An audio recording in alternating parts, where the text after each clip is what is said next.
Chuadanga battalion তথা 6 BGB কর্তৃক মালিকবিহীন অবস্থায় আটককৃত সর্বমোট ফেন্সিডিল 10,117 বোতল, মদ 3,983 বোতল, বিয়ার 29 বোতল, হেরোইন 1.875 কেজি, গাঁজা 238.79 কেজি, নেশাজাতীয় ট্যাবলেট 25,458টি, কোকেন 1.89 কেজি এবং বিভিন্ন ধরনের নেশাজাতীয় ইনজেকশন 19টি, যার সর্বমোট আনুমানিক বাজার মূল্য 3,18,76,665 টাকা। এই বিপুল পরিমাণ মাদকদ্রব্য ধ্বংসের মাধ্যমে আমরা শুধু আইনের প্রয়োগই করছি না, আমরা একটি প্রজন্মকে একটি অন্ধকার ও ধ্বংসাত্মক পথ থেকে রক্ষা করার অঙ্গীকারও পুনর্ব্যক্ত করছি।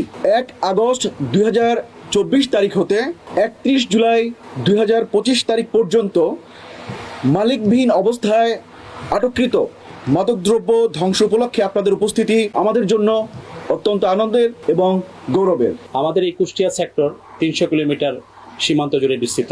কুষ্টিয়া সেক্টরে 3টি ব্যাটালিয়ন কাজ করছে। তো 3টি ব্যাটালিয়নের মধ্যে আজকে আপনারা দেখতে পাচ্ছেন একটি ব্যাটালিয়নের মাদকদ্রব্য ধ্বংসের জন্য যেই সংগ্রহ করেছে প্রায় 3 কোটি টাকার উপরে, 3 কোটি প্লাস। তো আমাদের এই কার্যক্রম অব্যাহত থাকবে।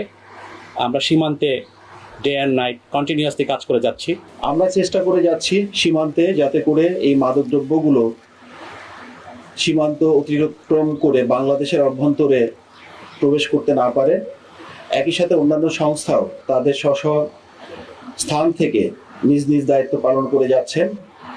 আমি আশা করব ইনশাআল্লাহ ভবিষ্যতে আমাদের এই অভিযানগুলো আরও বেশি বেগবান হবে এবং আমরা এই মাদকের ক্ষতিকর প্রভাব থেকে আমাদের সমাজ তথা জাতিকে রক্ষা করার জন্য আরও বেশি ভূমিকা পালন করব ইনশাআল্লাহ। একই সাথে আমি চুয়াডাঙ্গা ব্যাটালিয়নের অধিনায়ক এবং অধীনস্থ সকল সদস্যদেরকে ধন্যবাদ জ্ঞাপন করতে চাই তাদের এই নিরলস প্রচেষ্টা, যার মাধ্যমে তারা এই সফলতা অর্জন করেছে এবং একই সাথে আশা করব ভবিষ্যতে তারা এই অবদানটাকে আরও বেশি উন্নততর পর্যায়ে নিয়ে যাবে, তাদের সফলতা আরও বৃদ্ধি পাবে এবং ভবিষ্যতে আমাদের এই চুয়াডাঙ্গা ব্যাটালিয়নই নয়, আমরা পুরো যশোর রিজিয়নের যে দায়িত্বপূর্ণ এলাকা, এই দায়িত্বপূর্ণ এলাকায় আমরা এই বিষয়ে আরও বেশি সফলতা অর্জন করতে পারবো।